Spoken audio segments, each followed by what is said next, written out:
Mesdames, Mesdemoiselles, Messieurs, sur les sentiments que peut éprouver un lauréat distingué par l'Académie suédoise, l'un de mes confrères Nobel, comme il nous appelle, le docteur André Lvov, dans une lettre qu'il a eu la gentillesse de m'adresser, c'est on ne peut mieux expliquer. La recherche étant un jeu, écrivait-il dans son remerciement, il importe peu, en théorie tout au moins, que l'on gagne ou que l'on perde. Mais les savants, et je dirais aussi les écrivains, les savants donc possèdent certains traits des enfants. Comme eux, ils aiment gagner, et comme eux, ils aiment être récompensés. À quoi André Lvov ajoutait, au fond de lui-même, tout savant, tout écrivain, dirais-je encore, désire être reconnu. Et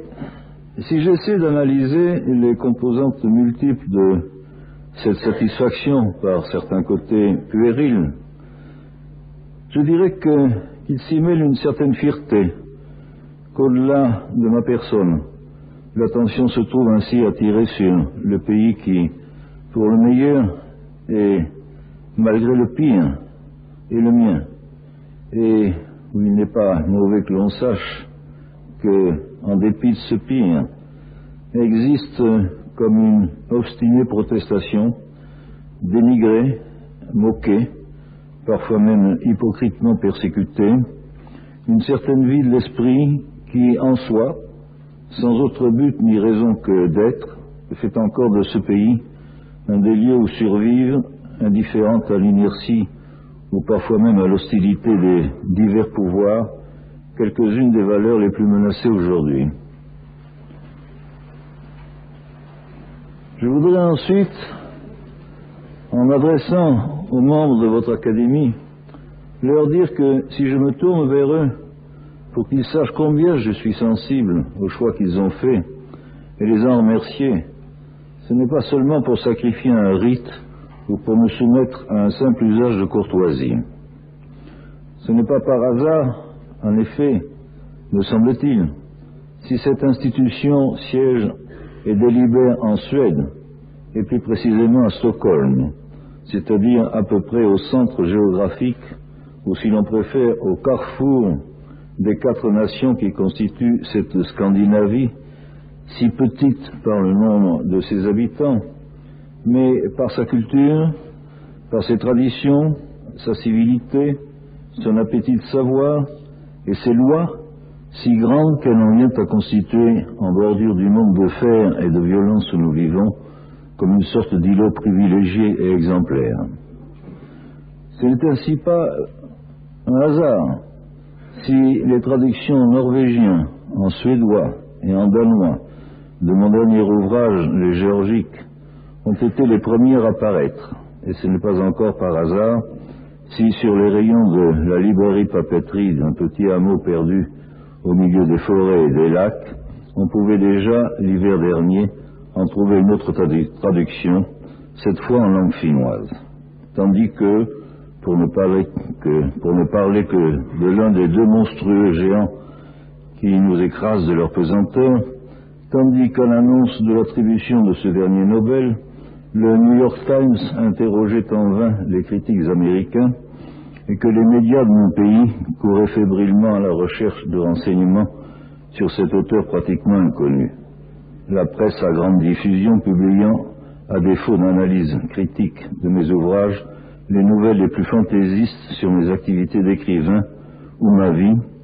quand ce n'a pas été pour déplorer votre décision comme une catastrophe nationale pour la France. Bien sûr, je ne suis ni assez présomptueux, ni tout de même assez sot pour ne pas savoir que dans le domaine de l'art et de la littérature, tout choix est contestable et dans une certaine mesure arbitraire. Et je suis le premier à penser qu'ici et là, dans le monde et en France, tout aussi bien que moi, et peut-être plus encore, plusieurs autres écrivains à l'égard desquels j'éprouve le plus grand respect eussent pu être désignés. Si j'ai évoqué les étonnements parfois scandalisés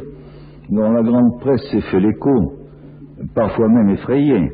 un hebdomadaire français à grand tirage, a posé la question de savoir si le KGB soviétique n'avait pas noyauté votre académie.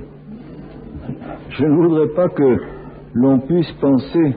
que je l'ai fait dans un esprit mesquin de moquerie ou de triomphe facile,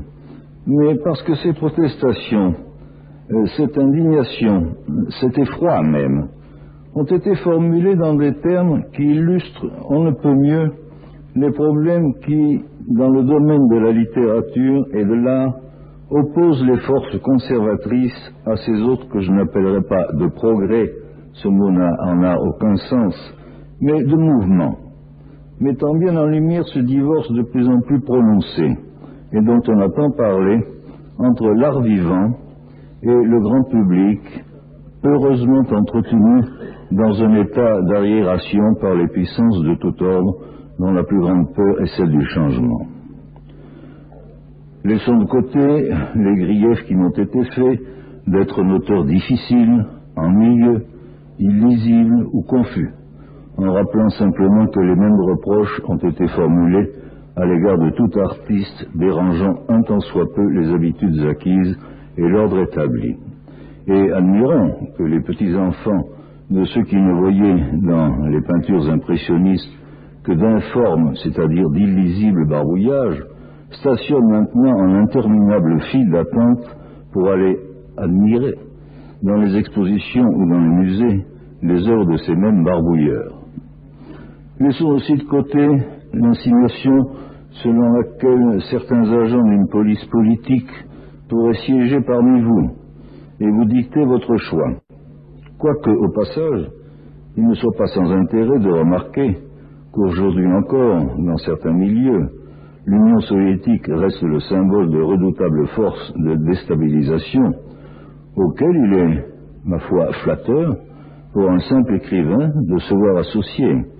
Car enfin, on a tellement dit, ici et là, on a tellement dénoncé l'égoïste et vaine gratuité de ce que l'on appelle l'art pour l'art, que ce n'est pas pour moi une mince récompense de voir mes écrits, qui n'avaient d'autre ambition que de se hisser à ce niveau, rangés parmi les instruments d'une action révolutionnaire et déstabilisatrice.